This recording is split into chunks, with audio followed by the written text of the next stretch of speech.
Hi గారు, welcome to our channel. ప్రస్తుతం మనతో పాటు దాము బాలాజీ గారు సీనియర్ జర్నలిస్ట్ ఉన్నారు. వారితో ఒకసారి మాట్లాడదాం. సార్ నమస్కారం సార్. నమస్తే. సార్, అమృత ప్రణయ్ ఇష్యూలో మనకు తెలుసు, ప్రణయ్ హంతకులందరికీ కూడా శిక్షలు విధించేసింది కోర్టు. అయితే ఇప్పుడు దీని పట్ల అంటే ప్రజలు ఏ రకంగా అభిప్రాయాలు వ్యక్తం చేస్తున్నారు అంటే కొన్ని భిన్నాభిప్రాయాలు వ్యక్తం అవుతున్నాయని కూడా వార్తలు వినిపిస్తున్నాయి. అండ్ ఇంకొకటి ఏంటంటే సార్, ఇక్కడ అమృత ఎవరైతే ఉన్నారో ఆమె పేరు తన సోషల్ మీడియాలో మార్చేసుకుంది. ప్రణయ్ నుంచి అమృత వర్షిణి అని మార్చేసుకుంది. దీని నేపథ్యంలో ఆమె సెకండ్ మ్యారేజ్ ఏమన్నా చేసుకోబోతుందా అన్నట్టుగా కూడా సోషల్ మీడియాలో వార్తలు ప్రచారం చేస్తూ ఉన్నారు సార్. మరి ఏం జరిగే అవకాశం ఉంది అమృత ప్రణయ్ విషయంలో, మీరేం చెప్తారు? అమృత ప్రణయ్ లవ్ ఎపిసోడ్ చాలా విషాదంగా మారింది. మనకు తెలుసు. వాళ్ళిద్దరూ 2018 జనవరి 31న ఆర్య సమాజంలో పెళ్లి చేసుకున్నారు. తర్వాత వాళ్ళని సెప్టెంబర్లో అంటే వాళ్ళు జనవరి 31న చేసుకుంటే సెప్టెంబర్ 14న అతన్ని అతి దారుణంగా సుభాష్ శర్మ అనే వ్యక్తి ద్వారా వాళ్ళ నాన్నే సుపారీ దాదాపు మొత్తం కేసుకి దాదాపు 4 కోట్లు ఆయన ఖర్చు పెట్టాడు. 2 కోట్లు ఈ సుభాష్ శర్మకే ఇచ్చాడు. మిగతా కరీం అనే అతన్ని ఇన్వాల్వ్ చేసి నిన్న అదంతా నేను చెప్పాను. అబ్దుల్ బారీ, అస్కర్ అలీ, సుభాష్ శర్మ, అబ్దుల్ కరీం, తర్వాత డ్రైవర్ అంటే శ్రవణ్ కుమార్, వీళ్ళ బ్రదర్ శ్రవణ్ కుమార్, మారుతిరావు బ్రదర్, వాళ్ళ డ్రైవర్ సముద్రాల శివ, అతను తీసుకొచ్చిన ఆటో నిజాం, వీళ్ళందరికీ కూడా నిన్న సుభాష్ శర్మకేమో మరణశిక్ష పడింది. మిగతా 7 మందికేమో యావజ్జీవ కారాగార శిక్ష పడింది. Nalgonda SC ST special court justice Rojaramani గారు శిక్ష విధించారు. వీళ్ళు ఎలాగూ హైకోర్టుకి వెళ్తారు. హైకోర్టులో వీళ్ళకి ఫేవర్గా వస్తే ఓకే, లేకపోతే సుప్రీంకోర్టుకి వెళ్తారు. ఇది జరుగుతుంది మళ్ళీ. కానీ జనరల్గా ఏంటంటే సాక్ష్యాధారాలు చాలా స్ట్రాంగ్గా ఉన్నాయి. ఛార్జ్షీట్లు దాదాపు 1600 పేజీల ఛార్జ్షీటు, 10 సవరణలు, 9 నెలలు, 67 సాక్షులు, ఫోరెన్సిక్ ఆడిటింగ్, మొత్తం చాలా పకడ్బందీగా దీంట్లో కేసుని పెట్టారు. అప్పట్లో ఉన్న ఎస్పీ రంగనాథ్ కానీ డిఎస్పీ శ్రీనివాస్ కానీ చాలా శ్రమించి చాలా పెట్టారు. మొత్తంగా 6 ఏళ్ళు పట్టింది ఈ కేసులో. 6 ఏళ్లలో ఇది ఒక చారిత్రక తీర్పు అని చెప్పచ్చు. ఈ తీర్పు మీద ఇప్పుడు రకరకాల స్పందనలు వస్తున్నాయి. ముఖ్యంగా శ్రవణ్ కుమార్, వీళ్ళ బాబాయ్, అమృత వాళ్ళ బాబాయ్, వాళ్ళ కూతురు భార్య, వాళ్ళిద్దరు కూడా కూతురు భార్య పద్మజ, కూతురు స్ఫూర్తి, వాళ్ళిద్దరు కూడా చాలా తీవ్రంగా దీని మీద స్పందించారు. మొత్తం తప్పంతా అమృతదే, మా నాన్నదేం తప్పు లేదు, అమృతనే చేసింది, ఇది మాకు అన్యాయం జరిగిపోయింది అని వాళ్ళు ఏడుస్తున్నారు. ఈ క్రమంలో ఏమైందంటే అమృత రెస్పాన్స్ ఏంటి, వాళ్ళ నాన్న ప్రణయ్ వాళ్ళ అమ్మ నాన్న వాళ్ళిద్దరేమో బాలస్వామి, ప్రేమలత, వాళ్ళిద్దరు సమాధి దగ్గరికి పోయి తలుచుకొని ఏడ్చి న్యాయం జరిగింది అని ప్రణయ్ సమాధి దగ్గర ఏడ్చారు. వాళ్ళిద్దరూ బాలస్వామి మీడియాతో మాట్లాడారు. నా కొడుకు చావుకి ఇప్పుడు న్యాయం జరిగింది అనుకుంటున్నాను, ఇక మీదట ఇలాంటి హత్యలు జరగకుండా ఉంటే బాగుంటుంది అనేది అతను కోరుకున్నాడు. అయితే ఈమె కొద్దిగా లేటుగా స్పందించినట్టు ఉంది అమృత ఏమో ఫస్ట్ ఏమో న్యాయం జరిగింది అన్నట్టుగా పెట్టింది. దాని తర్వాత ఇలాంటివి జరిగితే, ఇలాంటి తీర్పు వల్ల ఇకనైనా ఇలాంటి పరువు హత్యల పేరుతో కుల ఉన్మాద హత్యలు ఆగిపోతాయనుకుంటున్నాను, ఇవన్నీ చెప్పింది. ఇదంతా బాగానే ఉంది. ఎందుకంటే అందరూ కూడా అమృత స్పందన ఏంటి అనేది చూశారు. ఆమె ముందు నుంచి కూడా మా నాన్నకి, మా బాబాయ్కి, చంపిన వాళ్ళకి అందరికీ కూడా ఉరిశిక్ష పడాలని డిమాండే ఆమె చేస్తుంది. అయితే అమృతరావు 2020లో ఆయన ఆర్యవైశ్య భవన్లో చనిపోతూ ఒక లెటర్ కూడా భార్యకి రాశాడు. గిరిజకి, భార్య పేరు గిరిజ, ఆమెకి రాసి ఇట్లా క్షమించు గిరిజ అని రాశాడు. దాని తర్వాత కూతురు కూడా నువ్వు అమ్మ దగ్గరికి వెళ్ళమ్మా అని కూతురును కూడా ఆయన, అంటే ఇవన్నీ జరిగినాక ఆయన రిలీజ్ అయ్యాడు నేను చేశాను తప్పని. మామూలుగానే రంగనాథ్ కూడా అన్నాడు ఆయన వెరీ సెన్సిటివ్ పర్సన్ అని చెప్పి. సో ఇది జరిగింది. సో ఇప్పుడు అమృత ఏమో పక్కన మామూలుగా ఆమె ఐడి ఉండేది, ఆమెకి దాదాపు ఒక 5 లక్షల మంది ఫాలోయర్స్ అంతా ఉన్నారు. సో ఆమె మామూలుగా అమృత ప్రణయ్ అని ఉండేది, అది ఇప్పుడు తీసేసి అమృత వర్షిణి అని పెట్టుకుంది. సో దీంతో ఇప్పుడు ప్రణయ్ని ఎందుకు తీసేసింది, ఈమె 2 పెళ్లి చేసుకోబోతుందా అన్న ఇది నెటిజన్స్ విపరీతంగా ఆమె మీద విమర్శలు చేస్తున్నారు. మొత్తం దీనికి కారణము ఈమె అన్న ఇది బలంగా సోషల్ మీడియాలో కనిపిస్తుంది. అసలు ఈ మొత్తం ఎపిసోడ్కి కారణం ఈ అమ్మాయి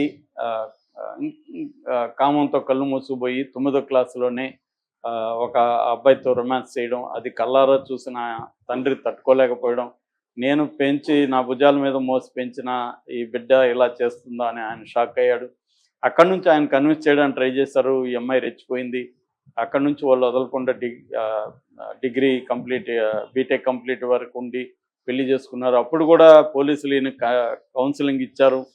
కౌన్సిలింగ్ ఇస్తే ఈయన సైలెంట్గానే ఉన్నాడు. కానీ వాళ్ళిద్దరూ విపరీతంగా వీడియోలు చేసి ఊర్లో విపరీతంగా స్ప్రెడ్ చేయడం, అదంతా రెచ్చగొట్టి తనని ముళ్ళుతో గుచ్చినట్టుగా ఉన్నది. అందువల్ల అందరూ అడుగుతున్నారు.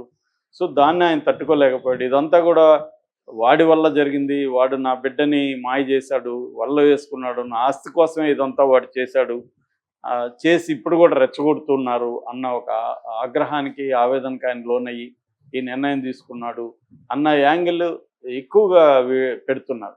దీంతో అనేక ప్రశ్నలు కూడా ముందుకు వస్తున్నాయి. సో దళితులేమో ఒక మాల కావచ్చు, ఒక మాదిగ కావచ్చు, వాళ్ళిద్దరూ పెళ్ళిళ్ళు చేసుకోవట్లేదు. మాల వాళ్ళు మాదిగల్ని పెళ్ళిళ్ళు చేసుకోవడం అనేది తక్కువ ఉంది. అట్లాగే మాల కానీ మాదిగలు కానీ ఉపకులాలు ఉన్నాయి, రెల్లి లేకపోతే ఇంకేవో రకరకాల, వాళ్ళల్లో పెళ్లి చేసుకోవట్లేదు. ఎంతసేపు వాళ్ళు తమ కంటే పెద్ద కులాల్లో వాళ్ళని ట్రాప్ చేసి పెళ్లి చేసుకోవడం మీదనే ఫోకస్ పెడుతున్నారు. కుల నిర్మూలన కానీ కులాంతర వివాహం అంటే మాలలో మాదిగలో అప్పర్ కాస్ట్ వాళ్ళని పెళ్లి చేసుకోవడమేనా, వాళ్ళకంటే కింద వాళ్ళని వాళ్ళు ఎందుకు చేసుకోరు అన్న ప్రశ్నలు కూడా బయలుదేరాయి. అదే రకంగా అమృత ఇప్పుడు రెండో పెళ్లి చేసుకుంటుందా, ప్రణయ్ని ఇంక వదిలిపెట్టేసిందా అని అమృత మీద కూడా విమర్శలు వస్తున్నాయి. యాక్చువల్గా ప్రణయ్ చనిపోయి 6 years అయిపోయింది. తనకి ఇప్పుడు ఆ తర్వాత బిడ్డ కూడా పుట్టాడు. బిడ్డకు కూడా ఇప్పుడు 5 years దాటింది. ఇలాంటి కండిషన్లో అమృత పెళ్లి చేసుకుంటే తప్పేంటి అసలు? అదే ఆమె జీవితం, ఆమె నిర్ణయించుకోవాలి. ఆమె చిన్నపిల్లే తను కూడా. సో తను పెళ్లి చేసుకోవద్దని ఎవరు చెప్పారు? అతను అంత మాత్రాన ప్రణయన మర్చిపోతుందని కాదు కదా. రెండోది ఆమె ఏ కారణంతో తీసిందనేది కూడా తెలియదు. మనం వేరే వాళ్ళ వ్యక్తిగత విషయాల్లోకి ఎంటర్ అయిపోయి వాళ్ళు ఎలా జీవించాలో మనం ఎలా నిర్ణయిస్తాం? ఇవి విమర్శించే వాళ్ళు అమృతకి ఏమన్నా సహాయం చేయగలరా? అమృత లైవ్లీహుడ్కి ఏమైనా హెల్ప్ చేయగలరా? ఏమి చేయలేరు కదా. ఇక్కడ కూర్చొని పోస్టులు పెట్టి తీర్పులు ఇవ్వడం తప్ప వీళ్ళు అంతకంటే ఏమీ చేయలేని పరిస్థితి.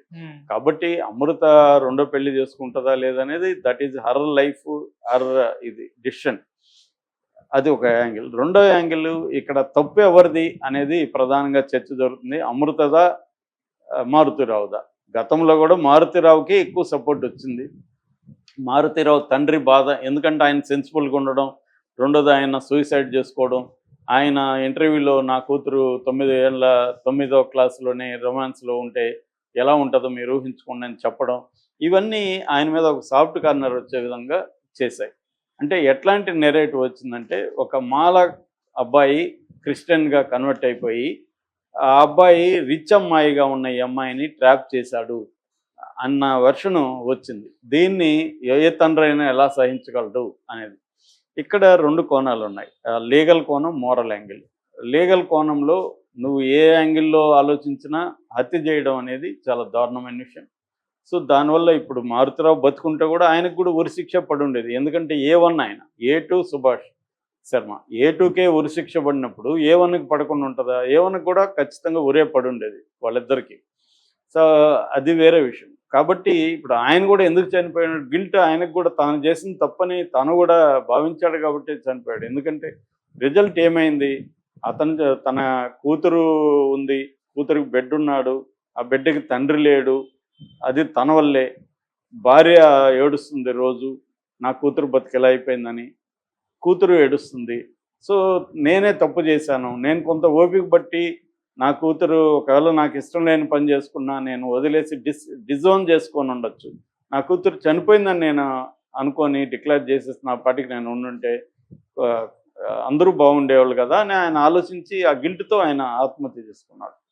సో కాబట్టి ఇక్కడ లీగల్ పాయింట్ ఆఫ్ వ్యూలో ఏ కారణాలతో హత్య చేసినా ఖచ్చితంగా అది రాంగ్. రెండవది, దీంట్లో అనేక కాంప్లెక్స్ ఇష్యూస్ ఉన్నాయి. వీళ్ళు అడిగిన ప్రశ్నలో న్యాయం ఉంది. ఏది దళితులు తమ కంటే కింద వాళ్ళని పెళ్లి చేసుకుంటున్నారా లేదా? ఆ డేటా నా దగ్గర కూడా లేదు, నిజంగానే కరెక్టా కాదా, కానీ ఆ ప్రశ్నలు అయితే వ్యాలిడ్.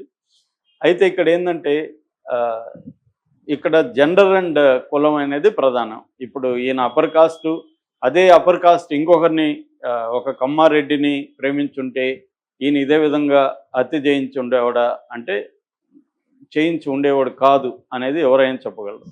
అలాగే అమృత కూతురు కాకుండా కొడుకు అయింటే, ఒక దళిత అమ్మాయిని ప్రేమించుంటే ఇదే విధంగా ఈయన బిహేవ్ చేసి ఉండేవాడా అనేది కూడా ఇదే. ఎందుకంటే ఇప్పుడు హత్యలు జరుగుతున్నవన్నీ కూడా ఎక్కువ భాగం అమ్మాయిల పేరెంట్సే ఎక్కువ చేస్తున్నారు. అమ్మాయిల్ని చంపుతున్నారు, సొంత కూతుర్ని దారుణంగా చంపిన సంఘటనలు ఉన్నాయి. సో వీళ్ళ పరువు ప్రతిష్ట అంతా అమ్మాయిలే కాపాడాలి, ఒకటే యాంగిల్. రెండోది కుల ఉన్మాదం, అంటే తమకంటే తక్కువ కులాన్ని యాక్సెప్ట్ చేయకపోవడం. మళ్ళీ అప్పర్ కాస్ట్లోనే చాలా మ్యారేజెస్ నేను ఈ మధ్య వింటున్నాను, చూస్తున్నా. వాళ్ళు హ్యాపీగానే ఉంటున్నారు. ఒక కమ్మారెడ్డి పెళ్లి చేసుకుంటున్నారు, కమ్మ ఇంకొక సో అండ్ సో, లేకపోతే ఇట్లా మొత్తం అగ్ర కులాల్లోనే పెళ్ళిళ్ళు అనేవి బాగా పెరిగినాయి ఈ మధ్యకాలంలో. లవ్ మ్యారేజెస్ని హాయిగా యాక్సెప్ట్ చేస్తున్నారు, దాన్ని గ్రాండ్గా సెలబ్రేట్ చేసుకుంటున్నారు. అవన్నీ బాగానే ఉన్నాయి. దళితులు అనేసరికి